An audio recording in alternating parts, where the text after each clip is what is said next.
Halo guys, welcome di Pajak Smart. Hari ini kita akan ikut-ikutan ngebahas mengenai donasi 2T yang terjadi di Sumatera Selatan kalau nggak salah ya. Nah, sebenarnya gue malas ngomongin ini karena ini sudah dibawa ke ranah politik, udah dibawa ke isu SARA lah, isu ekonomi, isu politik yang gue sama sekali nggak suka gitu ya. Gue ikutin tapi gue nggak suka gitu. Tapi ini nyangkut ke pajak nih kali ini, oke? Ini ada berita dari DTC News ya. Kita baca beritanya guys. Heboh donasi 2 triliun. Hotman Paris minta DJP kirim tim pemeriksa. Oke. Pengacara Hotman Paris menyatakan kasus dugaan donasi palsu 2 triliun di Sumatera Selatan menjadi isu menarik dari sisi perpajakan. Ya, ini isu yang sangat menarik. Dia menilai kecil kemungkinan kasus donasi 2T itu termasuk jalur hukum, khususnya ranah pidana, sebab jerat penipuan KUHP dan berita palsu dalam Undang-Undang ITE sulit diterapkan, katanya. Kalau secara hukum agak susah, karena belum ada yang dirugikan dan tidak menimbulkan keonaran dan pertentangan antar kelompok. Oke. Namun, kasus donasi 2T ini sangat menarik jika ditinjau dari sisi pajak, katanya. Dirjen Pajak perlu turun tangan menangani komitmen donasi bagi penanganan pandemi COVID-19 di Sumsel.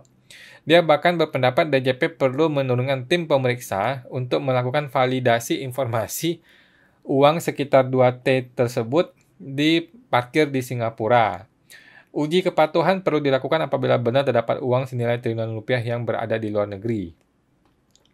Pengajuan dilakukan untuk memastikan uang tersebut sudah dilaporkan dalam surat pemberitahuan tahunan ya, SPT tahunan.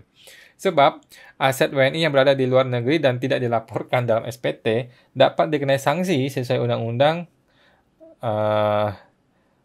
Pengampunan Pajak Tax Amnesty tahun 2016. Hotman menegaskan sanksi perpajakan tidak bisa dianggap ringan karena terdapat sanksi sebesar 200% apabila uang tersebut benar adanya dan belum dilaporkan dalam SPT tahunan. Saya minta perhatian dari Dirjen Pajak dengan segera menurunkan tim pemeriksa apakah benar ada uang 2 triliun di Singapura.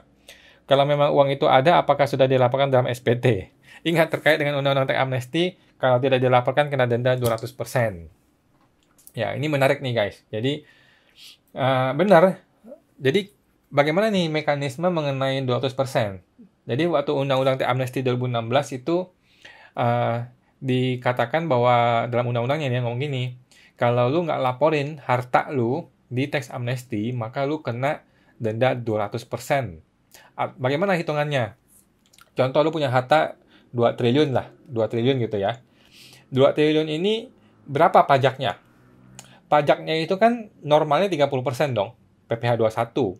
Oke, maksudnya PPh pasal 17 untuk orang pribadi kan paling tinggi 30%. Kalau lu 2T ya udah 30% lah, gitu kan. 30% ini kena denda 200%. Artinya kena denda 600%, 60%. Ya dong, 30% kalikan 200% kan 60%. Sehingga lu mesti bayar 90%. Alias full lu bayar gitu. 10%-nya buat administrasi lah gitu. Jadi kalau ada harta yang belum dilapor di tax amnesty dan ketahuan, itu boleh dibilang dikasih aja buat negara. Karena 90% pajaknya. Gitu. ini pengetahuan buat tax amnesty yang dulu ya tahun 2016. Kalau tax amnesty tahun ini kita belum tahu nih. Yang tahun 2021 ini bagaimana metodenya, bagaimana perlakuannya kita belum tahu, kita tunggu aja nanti aturannya. Gitu sih guys. Jadi menurut gue ini cukup menarik. Tapi kalau gue jadi DJP sih nggak akan gue urus lah. Ngabisin waktu, ngabisin tenaga, ngabisin biaya ya untuk yang beginian. Ini betul-betul isu digoreng kemana-mana, ke arah politik, ke arah SARA dan sebagainya lah gitu. Ya mudah-mudahan hoax ini cepat berlalu ya, dan kita Indonesia ini udah terbiasa gitu loh dengan hoax seperti ini. Dan ini cukup menggemparkan karena nilainya fantastis 2T gitu. Oke, seperti itu aja teman-teman. Jadi intinya kalau tax amnesty denda 200% itu betul. Dan kalau memang nggak diterapkan undang-undang tax amnesty, ya diterapkan undang-undang biasa yang 30%. Artinya harta lu kena 30%, lu masih bayar gitu. Wah, 2T mah lumayan. Ya oke lah. Oke, itu teman-teman. Kalau teman-teman mau berbisnis di konsultan pajak dan akuntansi gitu ya, gua nanti di akhir bulan Agustus ini akan membuat coaching untuk teman-teman. Mungkin teman-teman mungkin lu masih kuliah, masih kerja gitu ya.